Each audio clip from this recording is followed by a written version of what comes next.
Hello friends, I am Suresh. अभी मैं जिस मूवी का रिव्यू करने जा रहा हूँ, इस मूवी का नाम है बेबी जॉन। तो चलिए फटाफट इसी मूवी का रिव्यू आप लोगों के साथ शेयर कर देता हूँ ताकि आप लोगों को मूवी देखने में किसी भी किस्म की कोई भी दिक्कत का सामना करना ना पड़े। तो सबसे पहले मैं आप लोगों को बताना ये चाहूंगा कि 2016 में एक तमिल लैंग्वेज की एक्शन मूवी आई थी और उस मूवी का नाम था थेरी। और थेरी को डायरेक्ट किया था एटली ने और थेरी में जो मेन लीड रोल में थे वो थे थलपति विजय। बहुत ही शानदार, बहुत ही जानदार मूवी थी और उसी मूवी का हिंदी रीमेक बना करके हमारे सामने परोस दिया गया है और मूवी का नाम रखा गया है बेबी जॉन। लेकिन इस बार एटली ने मूवी को डायरेक्ट नहीं किया है बल्कि उन्होंने मूवी को प्रोड्यूस किया है, मूवी को डायरेक्ट किया है कालीज ने। तो चलिए फटाफट मूवी की कहानी थोड़ा सा आप लोगों के साथ शेयर कर देता हूं ताकि आप लोगों को फिर से मूवी देखने में किसी भी किस्म की कोई भी दिक्कत का सामना करना ना पड़े। तो यहाँ पे कहानी की बात कर लेते हैं।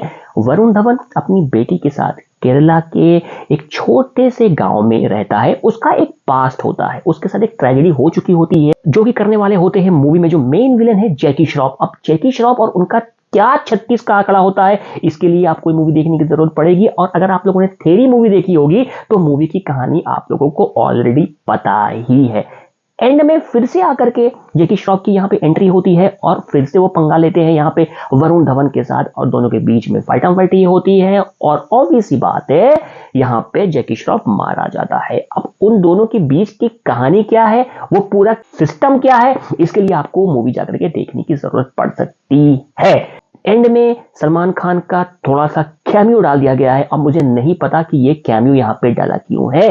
सलमान खान हर बार हर जगह क्यों टपक जाते हैं ये मेरे समझ से परे है। उनका कैमियो इस मूवी में बिल्कुल भी बेहुदा है जिसकी कोई भी जरूरत नहीं थी, लेकिन जबरदस्ती यहाँ पे मूवी के जो मेकर्स ने सलमान खान का वो ऑरा जो है यहाँ पे डालने की कोशिश की गई है जिसको कि देख करके बिल्कुल भी मजा नहीं आता है। डायरेक्शन की बात कर लेते हैं यहाँ पे। कालीज जो कि एटली के चेले हैं और उन्होंने सेम टू सेम जो है एटली को कॉपी करके मूवी बनाने की कोशिश की है, लेकिन उनका डायरेक्शन बहुत ही बिलो एवरेज है। थोड़ा बहुत देख करके मजा तो आता है स्टार्टिंग में, लेकिन जैसे जैसे मूवी आगे बढ़ती है वो मजा सारा जो है खिरखिरा हो जाता है। इसीलिए कालीज का डायरेक्शन मुझे तो बिल्कुल भी समझ में नहीं आया। परफॉर्मेंस की बात कर लेते हैं भैया। ऑब्वियस सी बात है, जब परफॉर्मेंस की अगर मैं बात करूंगा तो थलपति विजय और वरुण धवन के परफॉर्मेंस का कंपैरिजन तो मैं करूंगा ही करूंगा। थलपति विजय जिस तरीके से डीसीपी का रोल प्ले किया था, उनके चेहरे में वो एग्रेशन, वो इमोशन, सारी चीजें हमें वो देखने को मिलती है और लिटरली आपकी आंखों में आंसू भी आ जाते हैं कहीं ना कहीं। कुछ सीन उस मूवी में और इस मूवी में जो कि बहुत ही ज्यादा इमोशनल थे, यहाँ पे वो इमोशनल नहीं होता है। जो कि रेप केस होता है वहां पे किस तरीके से जो बॉन्डिंग दिखाई गई है थलपति विजय की और विक्टिम की, वो बहुत ही जबरदस्त था।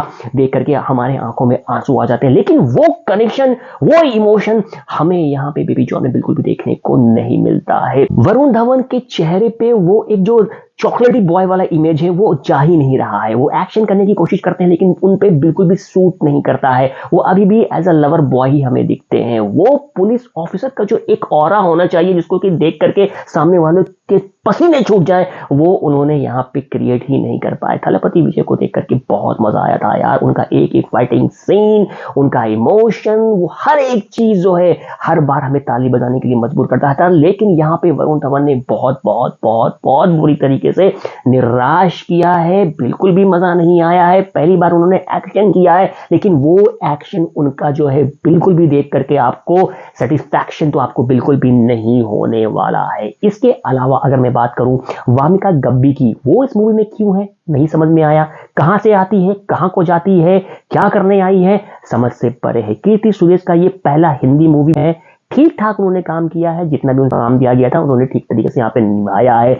मेन जो सरप्राइज पैकेज है मूवी के वो है, मूवी के जो मेन विलन है वो है जैकी श्रॉफ। जग्गू दादा ने समा बांध दिया है। यहाँ पे वो वरुण धवन पे भी भारी पड़े हैं और एक विलन जब बहुत ही खूंखार होता है, बहुत ही खतरनाक होता है, तभी मूवी देखने में मजा आता है। और एक्टर के आगे खतरनाक विलन जब हम देखते हैं तो मूवी देखने का मजा जो है दोगुना हो जाता है। तो यहाँ पे जैकी श्रॉफ ने अपने परफॉर्मेंस को बहुत ही अच्छे तरीके से जस्टिफाई किया है। राजपाल यादव की जो परफॉर्मेंस है वो भी मजा नहीं आया उनको देख करके।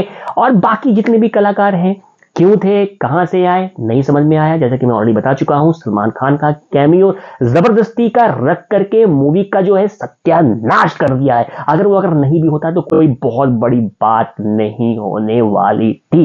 म्यूजिक की अगर मैं बात करूं यहां पे, तो थमन एस मुझे बहुत अच्छे लगते हैं म्यूजिक डायरेक्टर में। अनिरुद्ध के बाद इनकी म्यूजिक मुझे बहुत अच्छी लगती है और बैकग्राउंड स्कोर इस मूवी का बहुत अच्छा है, जिसकी वजह से मूवी में थोड़ी बहुत जान तो लगती ही है, देखने में मजा भी आता है और बैकग्राउंड म्यूजिक सुनने में बहुत बहुत बहुत मजा आता है। और स्पेशली जब जैकी श्रॉफ को दिखाया जाता है, उनका जो बैकग्राउंड स्कोर है वो भी बहुत ही जबरदस्त है। मूवी का स्क्रीन प्ले किया है कालिस ने, वो भी बहुत ही बकवास है। स्टोरी जैसे कि मैं ऑलरेडी बता चुका हूं, नहीं मजा आया। वो इमोशनल जो कनेक्टिविटी जो कि मैं बार बार बोलता आया हूं, ऑडियंस और मूवी के बीच में होना चाहिए, वो पूरी तरीके से यहाँ पे गायब है। आपको यहाँ पे वरुण धवन को देख करके हंसी छूटती है जब वो इमोशनल कोई सीन करते हैं, आपको उनको देख करके हंसी छूटती है जब कोई वो एक्शन सीन करते हैं। तो ऐसा तो बिल्कुल भी नहीं होना चाहिए जो कि आप एक एक्शन मूवी बनाते हो। तो मूवी का स्टोरी जो है वो भी बिल्कुल मजा नहीं आया। अगर इसका प्रेजेंटेशन अच्छा होता तो हो सकता है कि मूवी अच्छी होती, लेकिन वो पूरी तरीके से नदारत था इस पूरे मूवी से। परफॉर्मेंस में अगर रेटिंग की अगर मैं बात करूं, तो जैकी श्रॉफ की परफॉर्मेंस को मैं दूंगा 5 आउट ऑफ 5। वरुण धवन की परफॉर्मेंस को दूंगा मैं 1 आउट ऑफ 5। और अगर मूवी की रेटिंग की अगर मैं बात करूं, तो मूवी को दूंगा मैं 3 आउट ऑफ 10। 3 मैंने इसलिए दे दिया क्योंकि इतने समय से ये मूवी बन रही थी। मूवी का बजट 180 करोड़ रुपए और जैकी श्रॉफ का परफॉर्मेंस था और थमन एस का म्यूजिक था, इसीलिए 3 आउट ऑफ 10। तो अगर आप लोग ये मूवी देखने का प्लानिंग कर रहे हैं तो मत देखिएगा, अपने दिमाग से देखने का जो प्लानिंग है वो हटा दीजिए। जाकर के यूट्यूब में सबसे पहले जाकर के थेरी मूवी देखिए, तलपति विजय का लाख गुना अच्छा है बेबी जॉन से। अगर वो मूवी देख चुके हैं तो ये मूवी देखने की जरूरत बिल्कुल भी नहीं है। जाकर के पुष्पा 2 फिर से देखिए। सुनने में आया है कि 20 से 25 मिनट और ऐड ऑन होने वाला है पुष्पा 2 में। ऑलरेडी 1500 करोड़ के ऊपर का कलेक्शन कर चुकी है।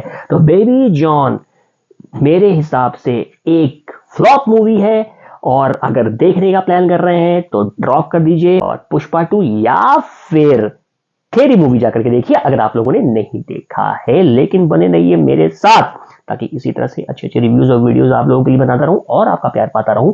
मिलते हैं अगले रिव्यू वीडियो के साथ। Till then bye bye and take care.